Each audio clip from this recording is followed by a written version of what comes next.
Welcome to prime 9 news prime time debate. Me Silveri Srisailam. Prime 9 news ప్రేక్షకులకు వీక్షకులకు నూతన సంవత్సర శుభాకాంక్షలు.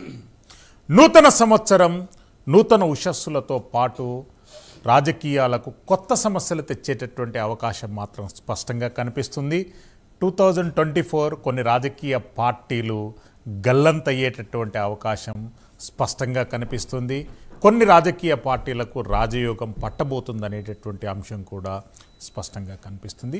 అసలు వైఎస్ఆర్సీపీ పార్టీ ఏకంగా ఈ సార్వత్రిక ఎన్నికలకు వెళ్తుందా అంటనంటే అవునని అంటున్నారు. చివరకు భారతీయ జనతా పార్టీ కూడా టీడీపీ జనసేన కూటమిలో చేరబోతున్నట్టు కొన్ని విశ్వసనీయ వర్గాల సమాచారం అనేది వెలువడింది.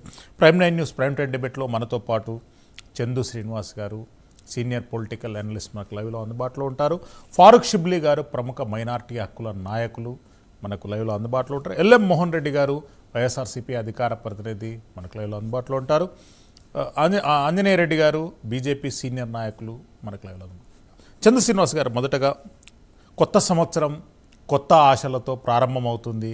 కానీ రాజకీయ పార్టీలకు మాత్రం ఇది ఒక ప్రధానమైనటువంటి చాలా కీలకమైనటువంటి ఇయర్గా మనం భావించుకోవచ్చు. ఎట్లా చూడాలండి ఏపీ పాలిటిక్స్ కానీ జాతీయ పాలిటిక్స్ కానీ 2024లో ఎట్లుండబోతాయి? డెఫినెట్గా అండి. ముందుగా శ్రీశైలం గారు, ప్రైమ్ 9 ఫౌండర్ రఘువీర్ గారికి, సిఇఓ గారు రావు గారికి, శ్రీశైలం గారు, మీకు వీక్షకులకి ఒక సామాజిక చైతన్యం కోసం మొదటి నుంచి కూడా ప్రైమ్ 9 పనిచేస్తుంది. అనేక ఆటుపోట్లు గత సంవత్సరంలో ఎన్ని ఇబ్బందులు ఇంకా ఎదుర్కొంటున్నాం. ఏదైనా కానీ ఒక సామాజిక చైతన్యం కోసం, సామాజిక సమస్య కోసం ఎక్కడ భయపడకుండా మీరు చూపించే ప్రజల పక్షాన ఉన్నాం, ప్రజల గురించి ప్రసారాలు చేస్తున్నాం, ప్రజల కోసమే. సమాజంలో అన్ని వర్గాలకి రాజ్యాధికారం రావాలని దాంట్లో మీరు చేసే కృషికి హృదయపూర్వకంగా ధన్యవాదాలు తెలియజేస్తున్నాను. అందరికి కూడా నూతన సంవత్సరం శుభాకాంక్షలు. మీరు చెప్పిన పాయింట్లో అండి, గత సంవత్సరం డిసెంబర్ నుంచే స్టార్ట్ అయింది కంప్లీట్గా రాజకీయ మార్పులు ఆంధ్రప్రదేశ్. ఇప్పుడు పూర్తిగా కొత్త సంవత్సరంలో ఎటువైపు పోతున్నది అనేది చూసుకుంటే ఒక్కసారి ప్రతిపక్షాలన్నీ ఏకమైపోయినాయి. జగన్మోహన్ రెడ్డి గారిని గద్దె దించాలని చెప్పేసి అన్ని రకాల ప్రయత్నాలు జరుగుతూ ఉన్నాయి. ఎందుకంటే గత ఎలక్షన్ డిసెంబర్లో జరిగిన పరిణామాలు చూసుకుంటే వారాహి 1, 2, 3 ద్వారా అప్పుడు దాకా గెస్ట్ లెక్చరే, ఎప్పుడో వస్తాడు, అనేక రకాల మాటలు, ప్యాకేజ్ స్టార్, దత్తపుత్రుడు, రకరకాల వార్డు మెంబర్ కూడా కాదు అని, 3 పెళ్లిలు, ఇవన్నీ అని తర్వాత ఆయన నిజంగానే 65 రోజులు ప్రజల్లో ఉన్నాడు. ఒక రకంగా ఆయన రెచ్చగొట్టి ప్రజలకు తీసుకొచ్చారు. 1, 2, 3లో చూస్తే ఆయన స్ట్రైట్గా ఒకటే పాయింట్, ఓటు చెల్లకుండా అధికార పక్షం ప్రభుత్వ వ్యతిరేకతని మనం ఓటు చెల్లకుండా రాజకీయం చేద్దామని చెప్పి టీడీపీతో కలిసి వెళ్ళటం ఒక శుభ పరిణామం. అదే సమయంలో అది కలవకుండా ఉండాలని చెప్పి వైసీపీ ప్రయత్నం చేసింది. వాళ్ళు కలిశారు. కలిసిన తర్వాత ఎప్పుడైతే చంద్రబాబు నాయుడు గారు 55 రోజులు జైల్లో ఉన్న తర్వాత అన్కండిషనల్గా పవన్ కళ్యాణ్ గారు వెళ్ళి చేయుతనివ్వటం, అసలు ఆ రోజు నుంచి పూర్తిగా క్యాడర్ మొత్తం ఒక రకమైన ఉత్సాహం. సమన్వయ కమిటీలో 175 నియోజకవర్గాల్లో 1-2 చదురు సంఘటనలు తప్పితే చక్కగా హ్యాపీగా ఉన్నది వాళ్ళ రిలేషన్స్. ఎందుకంటే అధికార పార్టీని ప్రశ్నించే గొంతుకై పవన్ కళ్యాణ్ గారు నిలబడ్డాడు. అదే సమయంలో చంద్రబాబు నాయుడు అనుభవం, ఈ రెండు ముందుకెళ్తున్నాయి. అదే సమయంలో అనుకోకుండా లోకేష్ గారు సీఎం మా నాన్నగారు అని చెప్పే తర్వాత కొద్ది క్యాడర్లో పవన్ కళ్యాణ్ గారు అట్టడుగు వర్గాలు 88% సప్రెస్డ్ గ్రూప్స్ ఆయన సీఎం కావాలనుకున్నారు. కొద్ది బాధపడిన మాట వాస్తవం. అది కూడా రెక్టిఫై చేసుకోవడానికి శతవిధాల ప్రయత్నం జరుగుతుంది. సరే, కలిసి వెళ్తున్నారు. ఈలోపు 3 రోజులు కాకినాడలో ఉండటం, ఇవన్నీ కూడా పరిణామం. మొదటి విడతగా మీరు చెప్పినట్టుగా జగన్మోహన్ రెడ్డి గారికి ఈ యొక్క పరీక్షా కాలమే ఈ కొత్త సంవత్సరం. వైనాట్ 175 అని చెప్పేసి అన్న వ్యక్తికి, జగన్మోహన్ రెడ్డి గారికి 11 మందిని మార్చేశారు. మంత్రులే స్థానచలనం చేస్తున్నారు. ఎక్కడికక్కడ మంత్రులు కూడా గెలిచే పరిస్థితి లేదు. ఇప్పుడు 60 మందిని మార్చే పనిలో ఉన్నారు. ఎంపీలని ఎమ్మెల్యేలుగా చేస్తున్నారు, ఎమ్మెల్యేలను ఎంపీగా నియమిస్తున్నారు. ఇవన్నీ పథకాలు బటన్ నొక్కితే పథకాలు వచ్చినప్పుడు 90% పథకాలు వెళ్ళినప్పుడు ఎందుకని చెప్పేసి ఎమ్మెల్యేలు మారుస్తున్నారు అనేది ఒక ఆలోచన ఉంది. నూతన సంవత్సర వేడుకలలో ఆదిమూలపు సురేష్ గారు కూడా చాలా చేదు అనుభవాన్ని నిన్న చవి చూడడం జరిగింది. ఎక్కడైతే కాన్స్టిట్యున్సీ మారుస్తే ఎగ్జిస్టెన్స్ ఉన్నటువంటి నాయకులు తీవ్ర స్వరంతో తన నాయకత్వాన్ని వ్యతిరేకించారు. డెఫినెట్గా అండి. అదే సమయంలో ఇంకొకటి సార్, ఇవన్నీ ఒక ఎత్తు అయితే తన సిస్టర్, తన వదిలిన బాణం, జగనన్న వదిలిన బాణం తన వైపే గురి పెట్టుకొని తన వైపే వచ్చేటట్టు ఉంది. ఎందుకంటే కాంగ్రెస్ పార్టీ సీరియస్గా తీసుకుంటుంది. కాంగ్రెస్ పార్టీ రాజధాని, అది క్యాపిటల్, 2 రాష్ట్రాలు విభజన చేసిన తర్వాత సపరేట్ స్టేట్ ఇచ్చి తెలంగాణకి 10 సంవత్సరాలు పట్టింది ఇక్కడ అధికారంలో రావడానికి. ఇదే ఉత్సాహంతో ఆంధ్రప్రదేశ్ వైపు దృష్టి పెట్టింది. అందులో బ్రదర్ అనిల్ గారు వెనక ఆయన సామాజిక సమీకరణలో భాగం క్రిస్టియానిటీ ఓట్లు తీసుకురావడానికి ఆయన ప్రయత్నం చేస్తున్నాడు. వీళ్ళిద్దరు కలిసి ఆమెని కర్ణాటక నుంచి రాజ్యసభ నామినేట్ చేసి కాంగ్రెస్ పార్టీ అధ్యక్షురాలుగా చేయటం అనేది ఒక రకంగా జగన్మోహన్ రెడ్డి గారి పరీక్ష సమయమే. ఈ సిచ్యువేషన్స్లో ఎలా ఉండబోతున్నాయి అనేది మనం ఒకసారి చూసుకుంటే కనుక మీరు చెప్పినట్టుగా సరికొత్తగా ఉండబోతుంది. ఇప్పుడు దాకా ఆయనకి చాలా క్యాట్వాక్గా 175 సాధించే జగన్మోహన్ రెడ్డి గారి పరీక్షా కాలమే. పవన్ కళ్యాణ్ గారు అగ్రెసివ్గా వెళ్తాడు. ఆయన 10 సంవత్సరాల నుంచి రాజకీయాల్లో ఉన్నాడు. ఇకపోతే రేపు మాపు ఈ వారంలో కొత్త సంవత్సరంలో బీజేపీ పెద్దలతో మాట్లాడి అపాయింట్మెంట్ కూడా ఫిక్స్ చేసి చంద్రబాబు నాయుడు గారిని టీడీపీని ఎన్డీఏలో జాయిన్ చేస్తుంది కూడా పవన్ కళ్యాణ్ గారే. ఎందుకంటే చాలా మంది సీఎం గారే గౌరవం సీఎం గారే 4 పెళ్లిళ్ళు వివాహ వ్యవస్థను కించపరిచాడనే అదే పవన్ కళ్యాణ్ గారు ఎక్కడ గెలవలేని పవన్ కళ్యాణ్ జాతీయ రాజకీయాలు కూడా శాసించబోతున్నాడు. ఇదే అనుభవం 4 దశాబ్దాలు ఉన్న చంద్రబాబు నాయుడు గారిని కూడా ఎన్డీఏలో కలపబోతున్నారు. కొత్త సంవత్సరం శుభవార్త. ఈ 3 పార్టీల కలయిక అసలు జగన్మోహన్ రెడ్డి గారికి నచ్చదు. ఇవన్నీ కూడా పరిణామాలు. ఒకవైపు షర్మిల గారు, ఒకవైపు 3 పార్టీల కలయిక, ప్రతిపక్షాలను ఏకవేయటం, సిపిఎం కూడా మేము కూడా కలిసి వస్తామని వాళ్ళు కూడా ముందు రావటం, సింహం సింగల్గా అన్నట్టుగా ఒంటరిగానే జగన్మోహన్ రెడ్డి గారని మనకు స్పష్టంగా కనపడుతుంది. వేచి చూడాలి. ఆంజనేయ రెడ్డి గారు, జాతీయ రాష్ట్ర రాజకీయాలు 2024లో ఎట్లుండబోతున్నాయి? మీ ప్రిడిక్షన్స్, మీ అనాలిసిస్ ఎట్లుండబోతుంది? సిస్టమ్ మీద మ్యూట్లో ఉన్నా సార్, అన్మ్యూట్ చేయండి ప్లీజ్. ప్లీజ్ నేను అన్మ్యూట్ చేస్తున్నానండి. ఇట్స్ ఆడియబుల్ అండి, ఆడియబుల్. మీకు ప్యానల్ ఉండే వాళ్ళందరికి కూడా శుభాకాంక్షలు తెలియజేస్తున్నాను. All the best.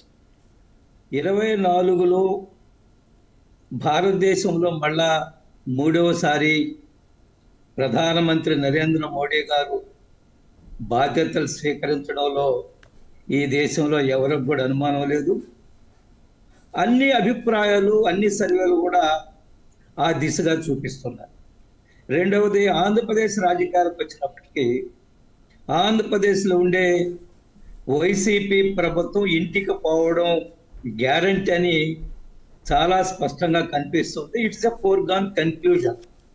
ఇది మనకే స్పష్టత కాదు, అధికారంలో ఉండే వాళ్ళకు కూడా అర్థమైపోయింది. అధికారంలో ఉండే పార్టీ వాళ్ళకు కూడా 2024లో తిరిగి అధికారానికి వచ్చే అవకాశాలు లేవని చాలా స్పష్టమైపోయింది. అందుకనే వాళ్ళు చాలా గందరగోళంగా ఉన్నారు. ఇన్ఛార్జీలను మార్చడము, లేదా రాజకీయ ఎత్తుగడలు తయారు చేసుకోవడము చాలా గందరగోళంగా ఉంది అధికార పార్టీ. రెండవది, మీరు షర్మిలమ్మ విషయం కూడా ప్రస్తావించారు. షర్మిలమ్మ విషయంలో కూడా ఈ పార్టీ ఆందోళన చేస్తుందనే విషయం ఎటువంటి అనుమానం లేదు. ఎందుకంటే ఆమె ఈ వైసీపీని అధికారంలో తీసుకురావడంలో జగన్మోహన్ రెడ్డితో సమానంగా పాత్ర పోషించింది. ఆమె ప్రజల్లోకి వెళ్ళింది. జగన్మోహన్ రెడ్డి గారు జైల్లో ఉన్నప్పుడు ఆ ఓదార్పు యాత్ర కొనసాగించింది. ఎన్నికల్లో జగన్మోహన్ రెడ్డి అన్నగారిని అధికారం తీసుకురావడం కోసం నిరంతరం శ్రమించారు. ఈ రోజు ఆమె కుటుంబానికి దూరం అయిపోయింది. సరే, ఎందుకు దూరం అయింది, ఏమిటి కారణాలనే వాళ్ళంతా కుటుంబ వ్యవహారంగా నేను భావిస్తాను. కుటుంబ ఇంటర్నల్ అఫేర్ అది. ఆ కుటుంబంలో ఏం జరుగుతుందో ఆమెకు అన్యాయం జరిగిందని చెప్తుంది. ఆ అన్యాయమో రాజకీయ అన్యాయమా, లేకపోతే ఆర్థిక పరమైన అంశాల అన్యాయమా, ఏది స్పష్టత లేదు. కానీ ఏది ఏమైనప్పటికీ కూడా అన్నా చెల్లెల మధ్య చాలా దూరం పెరిగింది. తల్లిగారు చెల్లెల వైపు ఉన్నారు, కుమార్తె వైపు ఉన్నారు. ఇవన్నీ చూసినప్పుడు, ఈ పరిణామాలను చూసినప్పుడు ఖచ్చితంగా అధికార పార్టీ నాయకత్వం ఆందోళన ఉంది. అందులో ఎటువంటి అనుమానం లేదు. అందువల్ల 2024లో ఖచ్చితంగా దేశానికి మేలు జరుగుతుంది, ఆంధ్రప్రదేశ్కు మేలు జరుగుతుంది. మేలు జరగడం, ఈ ప్రభుత్వం పోవడం ద్వారా ఆంధ్రప్రదేశ్కు మేలు జరుగుతుంది. ఆంధ్రప్రదేశ్ కక్షపూరిత రాజకీయాలకు ఫుల్ స్టాప్ పడుతుంది, అవినీతి రాజకీయాలకు ఫుల్ స్టాప్ పడుతుంది. అదేవిధంగా అన్ని రకాల దుర్మార్గాలు ఏవైతే ఉన్నాయో ఈ రాష్ట్రంలో, ఈ ప్రభుత్వంలో, ఈ పార్టీలో నడుస్తున్న దుర్మార్గాలు ఏవైతే ఉన్నాయో వాటిన్నిటికి కూడా ఫుల్ స్టాప్ పెట్టడం ఖచ్చితంగా జరుగుతుంది. కాబట్టి 24లో దేశానికి మంచి జరుగుతుంది, ఆంధ్రప్రదేశ్కు మంచి జరుగుతుంది అనే విషయంలో ఎటువంటి అనుమానం లేదు. కానీ రాజకీయాల్లో ఎవరితో కలుస్తారు, జగన్మోహన్ రెడ్డి గారు ఒంటరి అయిపోతున్నారు, వాళ్ళు మొదటి నుంచి చెప్తున్నారు కదా, సింహం సింగిల్ గా వస్తుందని అనేక సందర్భాల్లో చెప్పారు. కాబట్టి వారిని ఫలాని వాళ్ళు ఒంటరి చేస్తున్నారు. కానీ ప్రజలే ఈరోజు ఈ ప్రభుత్వాన్ని ఒంటరిని చేసి, ఈ పార్టీని ఒంటరిని చేసి, ప్రజలే ఈ రోజు జరగబోయే ఎన్నికలు నేను చాలా స్పష్టంగా చెప్తున్నాను శ్రీశైలం గారు, ఎన్నికలు ఆంధ్రప్రదేశ్ రాష్ట్ర ప్రజలు ప్లస్ వైసీపీ పార్టీ మధ్య జరగబోతున్న జరగబోతున్నాయి. ఆంధ్రప్రదేశ్ ప్రజలు వైసీపీ ప్రభుత్వం మధ్య జరగబోతున్నాయి. ఈ రోజు వచ్చే ఎన్నికల్లో రాజకీయ పార్టీలన్నీ కూడా ప్రజల యొక్క తోటి నడవాలి. ఈ రోజు రాజకీయ పార్టీలతో ప్రజలు నడిచే పరిస్థితి ఈ రోజు ఆంధ్రప్రదేశ్ లో లేదు.